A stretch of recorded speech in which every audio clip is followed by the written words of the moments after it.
the laughter behind the wheel. The morning sun had barely begun to stretch across the horizon when Ethan rolled into the college parking lot in his old, rusted pickup truck. Its faded blue paint was chipped and dull, the kind that told stories of long drives and harder days. The muffler coughed a low, tired sound as the truck came to a stop between rows of sleek sedans and freshly waxed convertibles, the kind of cars that reflected the privilege of their owners. Ethan didn't mind. He'd gotten used to the stares, the whispers, and the amused glances that followed whenever he arrived. He wasn't from the same world as most of the students here. While others talked about weekend trips to the coast or new sneakers that cost more than a month's rent, Ethan spoke in the quiet language of work and sacrifice. His hands bore the faint scars of labor, part-time shifts at the local garage, late-night delivery runs, and helping his uncle at the farm. For Ethan, college wasn't about fitting in. It was about getting out of the small town, out of the paycheck-to-paycheck cycle, and out of the limits life had drawn around him. He wanted something better, not just for himself, but for his mother, who had spent years working 2 jobs to keep food on the table. As he stepped out of the truck, the laughter reached him before the words did. A small group stood near the entrance, coffee cups in hand, perfectly styled and effortlessly confident. Among them was Clara, radiant, popular, and sharp in ways that could cut through someone's pride without a single insult sounding harsh. She leaned against her friend's car, eyes flicking toward Ethan's truck, her lips curling into a smirk. It wasn't the first time. Every time Ethan pulled up, the same laugh, the same look, like she was watching something beneath her. To her, that old truck was a joke, a symbol of everything she believed didn't belong in her world. And though Ethan never said a word, the laughter stuck with him. It echoed louder than the engine's sputter. Inside the classroom, Ethan sat near the back, focused as always. Clara sat near the front, surrounded by friends, talking softly between the professor's words.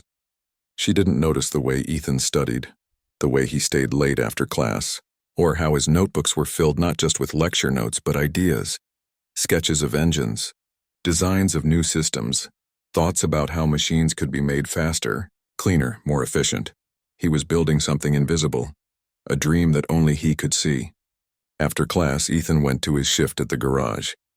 The smell of oil and steel greeted him, the familiar rhythm of tools hitting metal calming his mind. There, he was not the guy with the old truck. He was the one who fixed what others broke. Customers trusted him, his boss relied on him, and every dollar earned brought him closer to his plan, to start his own automotive company one day. But dreams, no matter how bright, grow slowly when fed by exhaustion.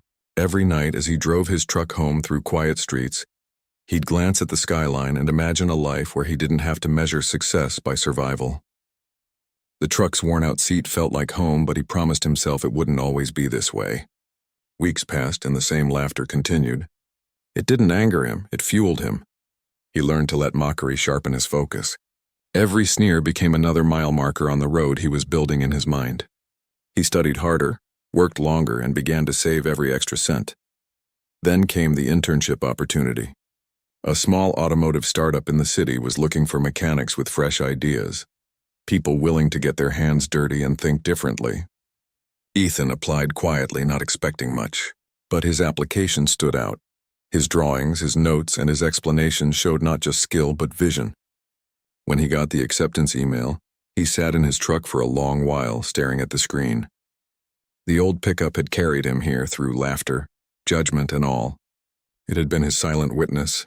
At the internship, Ethan was relentless. He absorbed knowledge like a sponge, worked extra hours, and earned the respect of engineers twice his age. His ideas, once confined to notebooks, began to take shape in real metal and motion. He designed an improved transmission system that caught the attention of the company's founder. That small idea became the seed for something bigger. Months turned into years. Ethan graduated quietly, without fanfare, but with a clear direction. While others celebrated, he was already working on his next move, launching his own venture. He named it Revolve Motors. What started in a small rented garage grew into a modest operation with a handful of loyal employees and a vision to revolutionize performance vehicles using sustainable technology.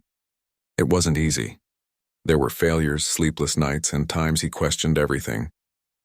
But every time he felt close to giving up, he remembered the laughter, the mockery, the old truck. It reminded him why he started, to prove that worth isn't written on metal or measured in brand names but forged in persistence. Years later, the sound of laughter would echo again, but this time it would carry a very different tone. Because one day, that same old truck would roll down the same college road again, only this time, behind it would follow something no one expected. The gleaming white roar of a Lamborghini, the symbol of dreams realized.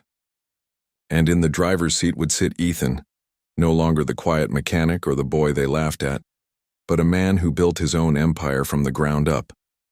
But that moment, the one that would make everyone stop and stare, was still to come. For now, the road was still long, the engine still turning, and Ethan still working. One step at a time toward the day he'd pull up in more than just an old truck.